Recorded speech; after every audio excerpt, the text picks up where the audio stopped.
말씀과 신앙의 시간입니다. 말씀은 요한복음 17장 18절에서 26절까지의 말씀이 되겠습니다.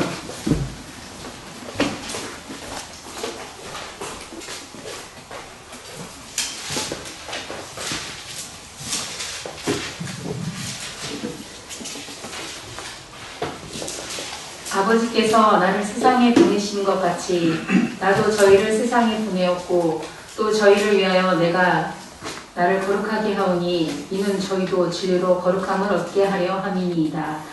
내가 비웃는 것은 이 사람들만 위함이 아니요 또 저희 말을 인하여 나를 믿는 사람들도 위함이니 아버지께서 내 안에 내가 아버지 안에 있는 것 같이 너희도 다 하나가 되어 우리 안에 있게 하사 세상으로 아버지께서 나를 보내신 것을 믿게 하옵소서. 내게 주신 영광을 내가 저희에게 주었사오니 이는 우리가 하나 된 것 같이 저희도 하나 되게 하려 함이니이다. 곧 내가 저희 안에 아버지께서 내 안에 계셔 저희로 온전함을 이루어 하나가 되게 하려 함은 아버지께서 나를 보내신 것과 또 나를 사랑하신 같이 저희도 사랑하신 것을 세상으로 알게 하려 함이로소이다. 아버지여 내게 주신 자도 나 있는 곳에 나와 함께 있어 아버지께서 창세 전부터 나를 사랑하심으로 내게 주신 나의 영광을 저희로 보게 하시기를 원하옵나이다. 의로우신 아버지여 세상이 아버지를 알지 못하여도 나는 아버지를 알았었고 저희도 아버지께서 나를 보내신 줄 알았었나이다. 내가 아버지의 이름을 저희에게 알게 하였고 또 알게 하리니 이는 나를 사랑하신 사랑이 저희 안에 있고 나도 저희 안에 있게 하려 함이니이다. 아멘. 아멘. 할렐루야. 네.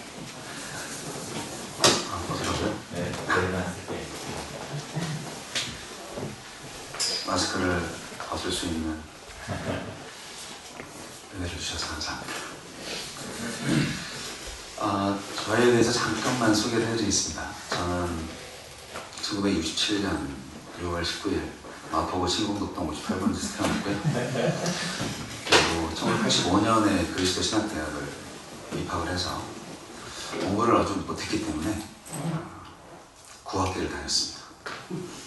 사실 좀 중간에 이제 때려치려고 하다가 최진기 전도사님 덕분에 맡겨서 그리스도 교회에서 15년간 섬겼고요.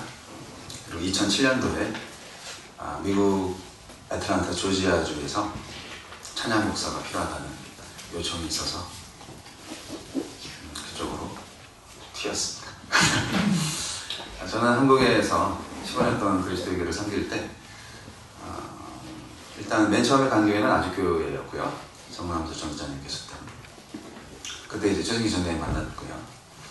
그리고 그 이후에 이제 목동교회라든지 인천중앙교회라든지 강서교회라든지 그런 교회들을 전전했습니다. 그리고 나중에 제가 목사 안수를 기준서 교수님의 반대에서 무릅쓰고 목사 안수를 받고 그리고 개척을 바로 했죠. 1998년도였나요? 개척을 저 잠실에서 했었고요. 아니다, 99년 9월 달에 했어요. 생명나무 교회라고 했었는데 교회가 한 1년 지나서 여기저기 계속 옮겨 다니다가 성남도 갔다가 월곡동에도 갔다가 예배 처소를 옮겼다는 얘기예요. 그리고 결국은 한 2년쯤 후에 다시 화곡 그리스도 교회 부목사로 들어가게 됩니다. 그때도 이제 찬양할 사람이 없어. 그래서 이제 전창선 목사님께서 부르셔서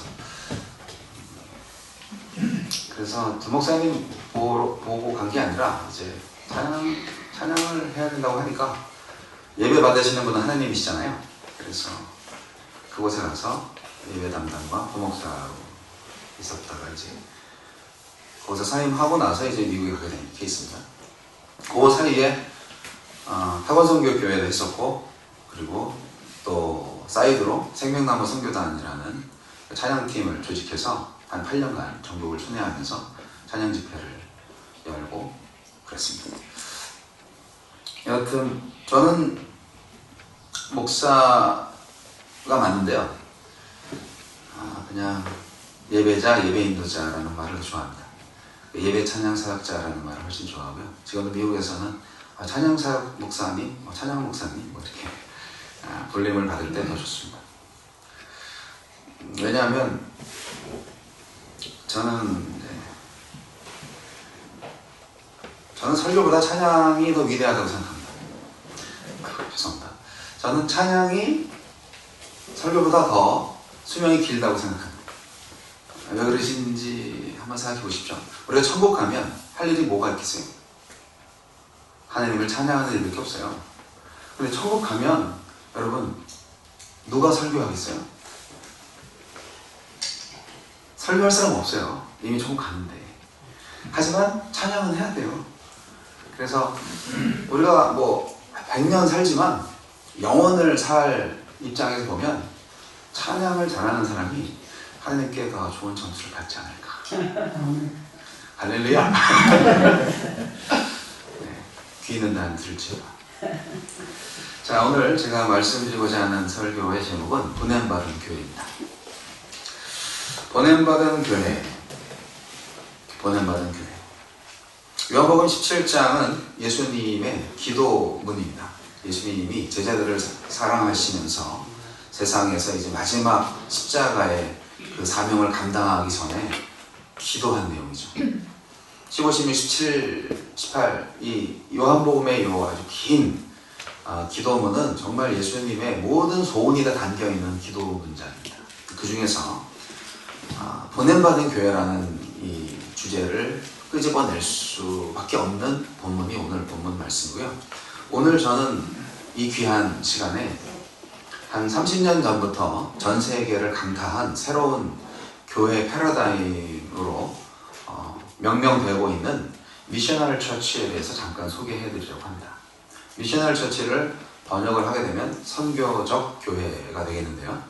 선교적 교회라는 말은 미국의 선교 신학자들을 통해서 만들어진 말입니다. 그런데 선교적 교회 하면은 좀 약간 애매합니다. 지금도 영어 사전 찾아보면 미셔널이라는 단어가 나오지 않습니다. 그러므로 이게 신조어예요. 근데 미셔널 처치 이거를 선교적 교회로 밖에는 번역할 수 없는 언어의 한계를 여러분 이해하시고요. 그게 뭐냐? 저는 결론부터 말씀드리자면 선교적 교회야말로 성경적 교회다라고 생각을 합니다. 제가 센트럴 베프티스트 티올로지컬 세미너리라는 곳에서 이제 목회 박사과정을 이제 하다가 2년 하다가 이제 논문 안 쓰고 그냥 그만뒀는데 그 2년 동안 그 성경적 교회를 공부하면서 저는 성경적 교회를 발견했습니다. 그래서 제가 그리스도의 교회에 뿌리를 내리겠다. 그리고 그리스도의 교회에 뼈를 묻어야지. 저는 원래 장로교회 통합 측에서 신앙생활을 했던 사람이었기 때문에 무슨 이런 교회가 다 있다냐. 처음 1학년 때 그랬거든요. 악기도 안 써, 여집사도 없어, 조직도 없어, 선교회도 없어요. 그리고 가운도 안 입어. 성가대가 있긴 있는데 무학으로 한대. 여러 가지가 저한테는 아주 충격이었고 그럴 수밖에 없었다는 것들을 많이 들으면서 다른 건 다 몰라도 악기만은 안 된다. 그래서 저는 그리스도 교회에 사역하면서 항상 이단하였습니다. 가는 교회마다 찬양팀 이렇게 무대 만들어 놓고 악기 세팅하고 찬양을 열심히 했어요. 그리고 찬양이 예배입니다. 저는 그때부터 얘기했던 것 같아요. 지금도 그 믿음은 변치 않고요. 그리스도 교회가 찬양을 빨리 회복하셔야 된다고 생각하고 아카펠라 찬양이 너무 아름답고 훌륭한 찬양이면 분명합니다만 그것만이 본질적인 찬양은 아니라고 생각하는 저의 소견을 용서하시기 바랍니다. 그래서 저의 제 아내도 와 있지만 조례에 서신 분께서 은사이시고 또 교수님이시기도 하고 학교 총장을 지내시기도 했지만 학기 쓰려면 장로고 가! 그렇게 말씀하셔가지고 언젠가 가리라. 그분 핑계를 대는 것은 참 비겁함이지만 여하튼 저는 지금 미국 남침례교회 목사로 되어 있습니다. 찬양해달라고 찬양 사역자가 필요하다고 부른 교회가 침례교회였기 때문에 저는 지금 침례교회가 되어 있는데 그리스도교회는 고향이죠. 네. 화곡동산 204번지가 저희 본적 주소입니다. 결혼할 때 파왔거든요. 그래서 합격해주세요. 옮겨놨어요. 그리스도대학교가 제 본적이에요. 네. 잊을 수 없고 지울 수 없고 자꾸 얘기가 따로 가면 안 되는데 그래서 선교적 교회에 대해서 말씀을 어떻게 하면 이 짧은 시간에 쉽게 해드릴 수 있을까? 4학기 동안 배운 거를 어떻게 15분 만에 20분 만에 하겠어요? 근데 중요한 것은 한길교회가 선교적 교회로 바뀌어지기를 소망합니다. 선교적 교회가 뭔지 모르시면서 아멘 하시면 안 되고요. 바뀌어도 되나? 라고 생각이 되면 그때 아멘 하시기 바랍니다. 그럼 선교적 교회가 뭐야? 네. 선교적 교회는 아까도 말씀드린 대로 성경적 교회인데요. 선교적 교회는 선교사를 많이 보내는 교회가 아닙니다. 교회가 선교적이라는 거예요. 교회 자체가 보냄을 받은 주체라는 거예요. 교회가 선교를 보내는 게 아니에요. 교회가 선교사를 파송하는 게 아니에요. 교회가 선교적인 거예요. 교회는 누가 보냈어요? 예수님이 보내셨죠. 예수님이 만드셨잖아요. 그럼 예수님은 누가 보내셨어요? 아버지 하나님이 보내셨잖아요. 오늘 본문 말씀 안에 보면 아버지가 나를 보냈죠. 나도 우리 제자들을 보냅니다요. 그렇게 기록되어 있잖아요. 오늘 본문 말씀. 여러분, 교회는 보냄받은 공동체입니다. 그런데 어디로 보냄을 받았나요? 한길교회가 이렇게 있는 이 상가 건물 안으로 보냄을 받았나요? 롯데캐슬 아파트 단지 안으로 보냄을 받았나요? No. 세상으로 보냈죠. 교회는 세상으로 보냄받은 그런 존재입니다. 네. 원래 교회라는 그 자체가 에클레시아라는 말 자체가 부름받은 자들의 모임이라는 뜻이에요. 그러니까 죄인된 그런 세상에서 부름을 받았어요. 구원받은 공동체로 부름을 받았는데 부름을 받은 것 동시에 다시 하나님과 이 세상을 연결해 줄 수 있는 그리스도적 사명을 가진 선교적 공동체로 다시 세상으로 보냄받은 교회가 바로 진짜 교회입니다.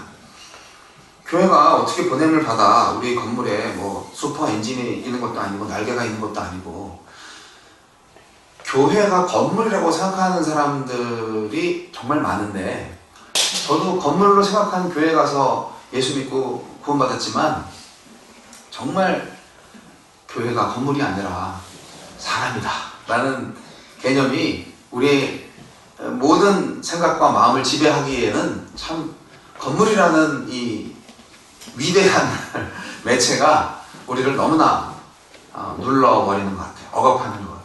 그 건물의 위험은 정말 대단합니다.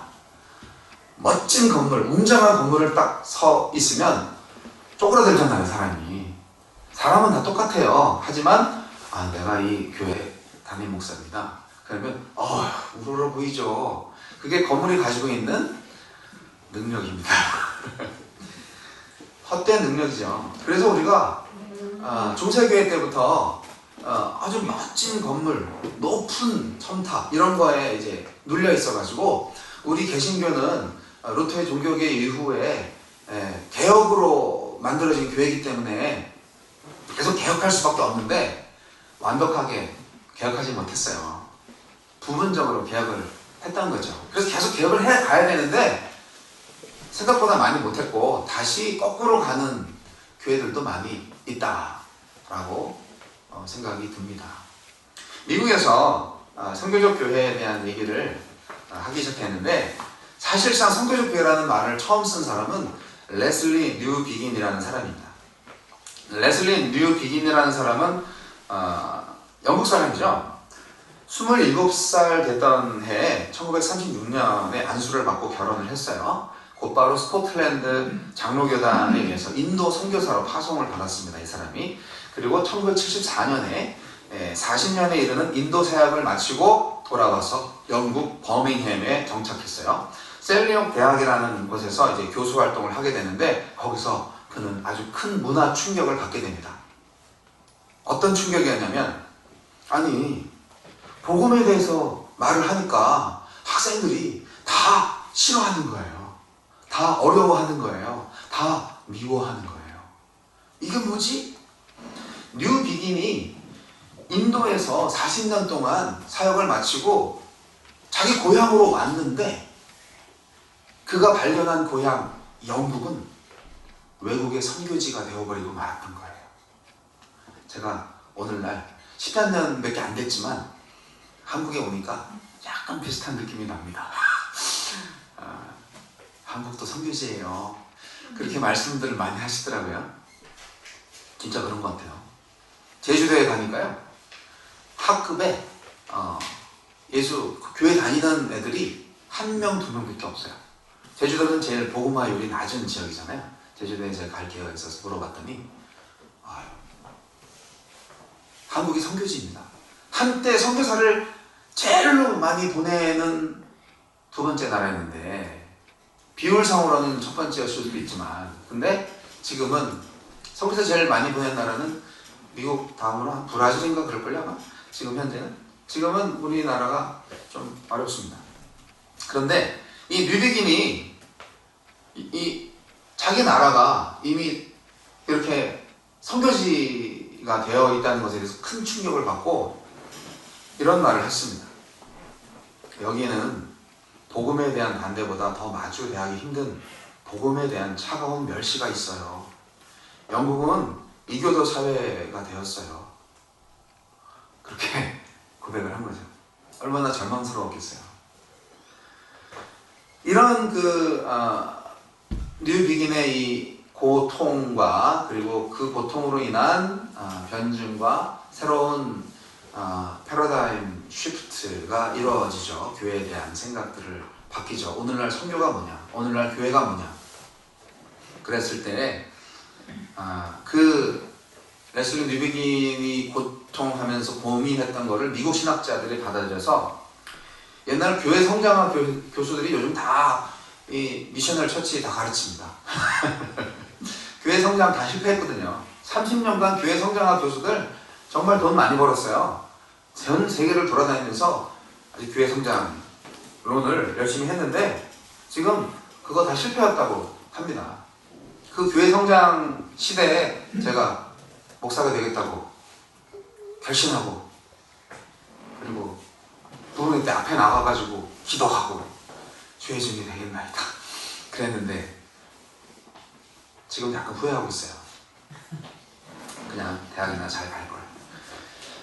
그래서 선교적 교회를 할걸 30년을 내다보지 못하다니 라는 후회를 하고 있습니다. 그냥 초등학교 교사, 교육대학교를 갈걸. 교사하면서 목회를 할 수 있는데, 이런 생각들을 요즘 많이 합니다. 자, 오늘날 교회가 뭐 문제가 그렇게 많나요? 무슨 문제가 있어요? 문제가 많죠. 문제가 많은 게 아니라 교회 같지 않다는 게 문제예요. 어떤 게 교회 같지 않은 교회인가요? 선교적이지 않은 교회들에 대해서 잠깐 말씀드릴게요. 선교적 교회를 더 잘 이해하기 위해서는 선교적이지 못한 교회들을 생각하셔야 되는데, 그 교회는 바로 제도적 교회를 말하고 있습니다. 제도적 교회는 좀 어려운 말로 크리스텐덤 처치라고 합니다. 콘스탄틴적 처치라고도 하고요. 네. 인스티튜셔널 처치라고도 합니다. 그러니까 이제 조직화된 교회를 말하는 건데, 이게 313년에 콘스탄틴 대제가 기독교를 로마의 국교로 공인한 다음부터 교회가 막 권력을 가지게 됐잖아요. 건물도 가지고. 그래서 어거스틴이 썼던 신의 도성에서 이제 하나님의 도성, 그거의 모델링이죠, 어떻게 보면은. 그래서 그 처치가 그야말로 이제 하나님의 나라로 생각이 되게끔 하는 역할을 좀 하신 것 같아요. 장점도 있지만 단점도 있어요. 그래서 이 크리스텐덤 교회를 우리가 버려야 된다 하는 건데, 제도화된 콘스탄틴적 교회는 어떤 교회냐? 매력을 끄는 교회입니다. 사람들을 교회로 모으는 교회입니다. 그래서 건물을 더 리모델링하고 새로 짓고 수준 있는 음악과 다양한 프로그램들을 만들어서 어떻게든 열심히 사람들을 끌어모읍니다. 요즘 많은 교회들이 그렇게 하죠. 그리고 이 제도화된 크리스찬덤 교회는 이원론적이에요. 성과 속, 교회와 세상, 성직과 세상의 직업 다 분리해 놓습니다. 이러한 교회는 교인들을 더더욱더 교회로 모으려는 경향을 가속화하죠. 교회 안에 있으면 좀 거룩해진 것 같잖아요. 그리고 밖에 나가면 좀 약간 때묻는 것 같잖아요. 네, 그런 거 아니거든요. 네, 그런데 어쨌든 그런 느낌을 갖게 해줘요. 그리고 이 제도화된 교회는 교회 중심주의가 강하기 때문에 리더십 자체가 벌써 사제 중심적이고 성직자 중심으로 계급주의적으로 돼 있어요. 오늘날 교회입니다. 이거를 조금 이제 바꿔가지고 좀 그래도 좀 우리는 달라 좀 바꿔보자 해서 자발적 교회라는 교회도 생겼어요.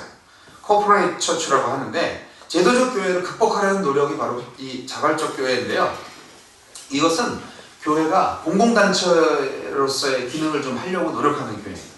교회 회원이 신자들이 신앙생활의 목적에 부합하는 조직으로서의 기능을 잘 감당하려는 교회. 어쨌든 처치 멤버가 필요하고 처치가 뭐 사회복지단체나 이런 거를 하는 거로 되고 교회가 정말 건강하고 좋은 교회라고 믿게 해주고 어쨌든 교회로 모이게 하는 거예요. 교회 건물 안으로, 교회 프로그램 안으로. 그래서 감성적 예배와 치유와 상담, 제자훈련, 다양한 성경 공부반들이 아주 꽉 차 있습니다. 저도 신학교 다닐 때 그런 교회를 꿈꿨어요. 그리고 그런 교회를 만들려고 애썼어요. 종합백화점 같은 교회죠. 오늘날의 대형 교회들은 다 이런 모습입니다. 아니 그러면 성기적 교회가 뭔가요? 그런 교회 말고 다른 교회가 뭐가 있나요? 우리가 본 게 없어요. 그래서 본딸 수가 없네. 존경할 만한 사람이 없어서 이제 나는 위인이 못 된다 뭐 이런 변명을 할 수는 없잖아요. 아니에요. 할 수 있어요. 우리는 성경을 가지고 있어요. 성경이 분명히 교회의 모형이 나와 있습니다. 그런데 그 교회를 제대로 이해하지 못했기 때문이고 우리가 역사적으로 크리스찬덤 교회의 전통을 그대로 보고 듣고 배우고 지금도 전수하고 있기 때문에 아직도 우리가 그 안에서 갇혀 있는 것입니다. 본문 말씀을 조금 더 다시 읽어보겠습니다. 앞뒤 자르고 18절로 23절 제가 다시 보면요. 아버지께서 나를 세상에 보내신 것 같이 나도 그들을 세상에 보내었고 또 그들을 위하여 내가 나를 거룩하게 하오니 이는 그들도 진리로 거룩함을 얻게 하려 함이니이다.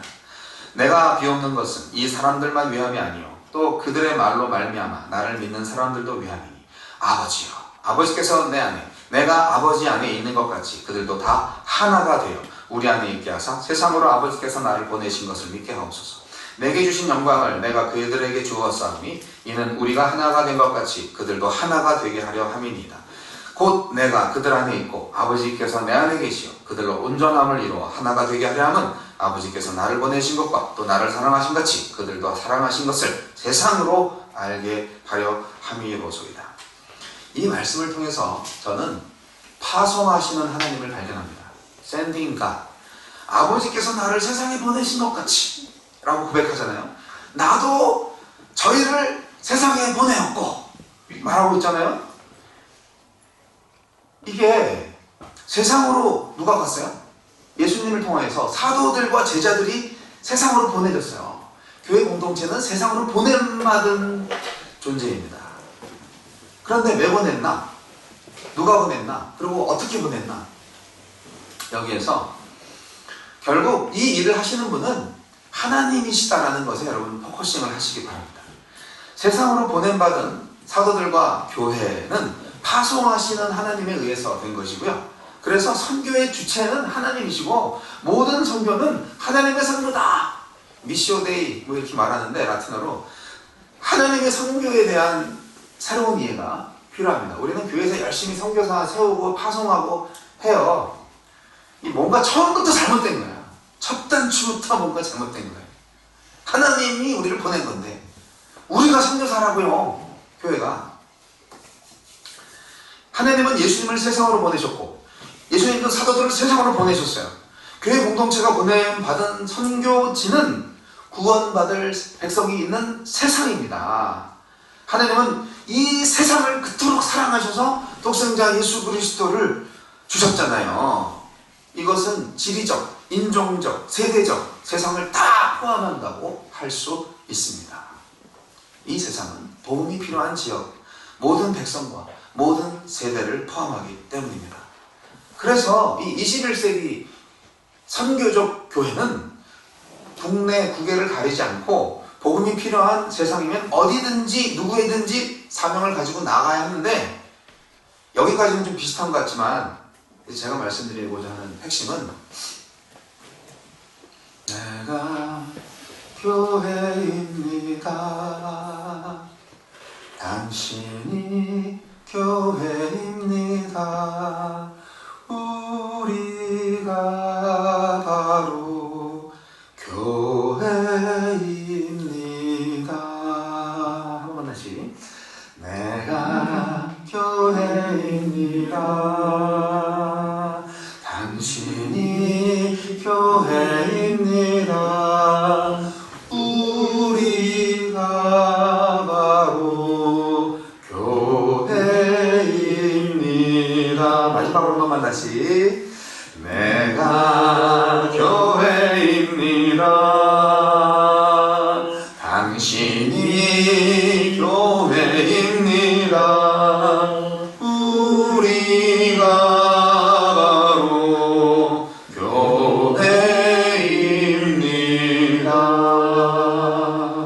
아멘. 제가 만든 찬양이에요. 아직 발표는 안 했어요. 근데 사람이 교회이다, 내가 교회다, 이 패러다임을 바꾸시는 작업을 하시기 바랍니다. 특히 이 언택트 시대에 그 개념이 훨씬 더 빨리 바뀌어질 수 있는 환경을 가지고 있어요. 비대면 예배도 예배다라고 사람들이 생각을 한 거죠. 많은 성도들과 목사님들이 이 오프라인 예배를 못 해갖고 예배가 죽었다는 둥 그리고 온라인 예배를 드리면서도 예배가 빨리 회복되게 해주세요 뭐 이렇게 기도를 하시는데, 지금 예배하고 있잖아요. 그런데 회복되게 해달라고 기도를 한다는 것은, 그러면 비대면 예배는 좀 덜 떨어진 예배고 대면 예배는 좀 완성된 예배냐? 그렇게 생각을 할 수가 있어요. 다 집어치고요. 다시 말씀드리겠습니다. 예배는 교회 성도들과 함께 이렇게 형식을 갖추고 하는 공예배만 예배가 아니고 삶의 예배입니다. 예배는 삶이에요.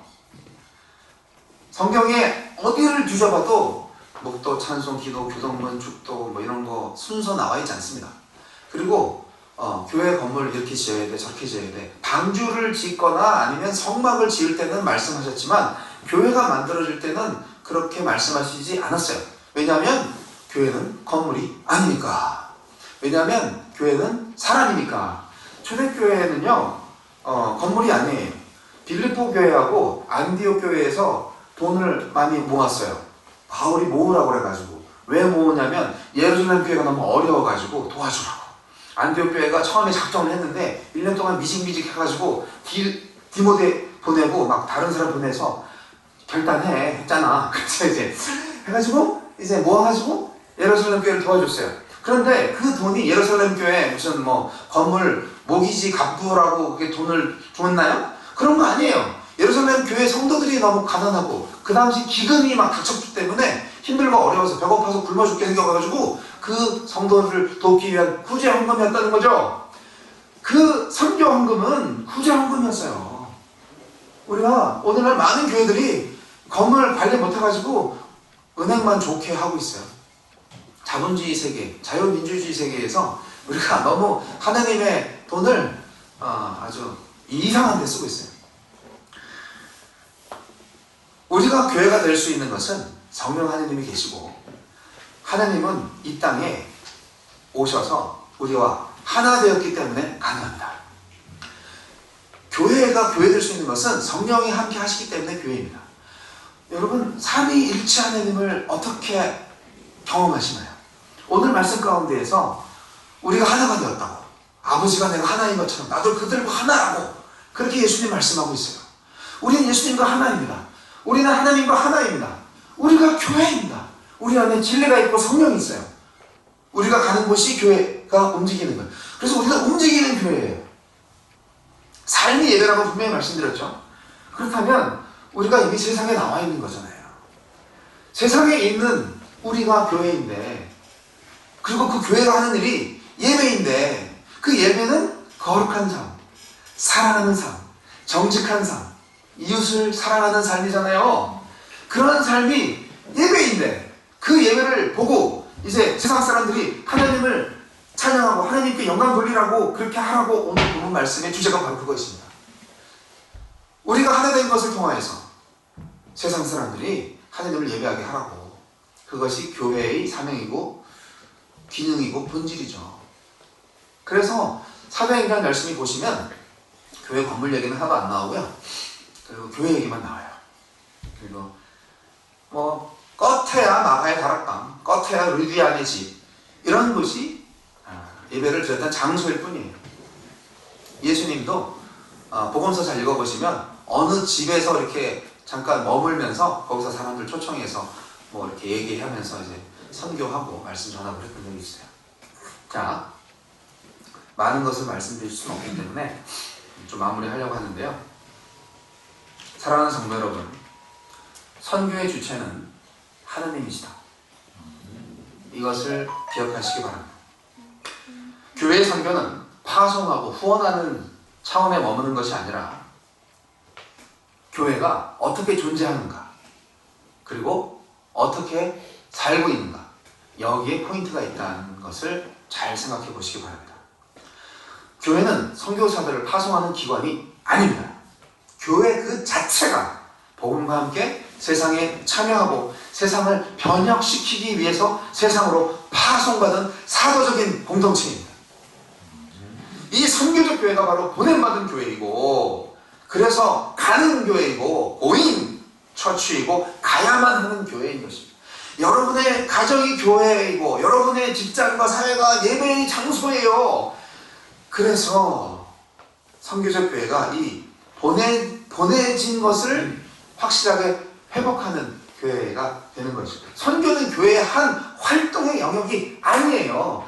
모든 삶 자체가, 모든 사역 자체가 선교예요. 그래서 모든 삶이 선교적 삶을 살고 있어요. 교회가 선교적 교회, 이게 그리스도인의 모습과 뭐가 다르겠습니까? 요즘은 내가 교인이라고, 내가 믿는 사람이라고, 이것을 교회 교인이라고 말하는 것, 주일날 교회 가는 것, 교회 성경책 딱 끼고 교회에 가는 것으로 증명할 수 없는 시대가 되었습니다. 내가 교회를 감으로써 내가 크리스찬이라는 것을 증명할 수가 없어요. 그렇잖아요. 교회 예배를 못하게 하니까 자꾸. 무엇으로 증명하는가? 거룩함과 진실함과 사랑함입니다. 내가 하나님의 마음을 품고 사람들에게 복음이 되고 있는가? 그야말로 삶이 예배가 되고 예배가 삶이 되는 역사가 있을 때 그가 교회로 인정받을 수 있는 것이고, 그 인정받음을 통해서 하나님이 영광을 받으시는 거죠. 세상 사람들이, 믿지 않는 사람들이 하나님께 영광을 돌린다니까요.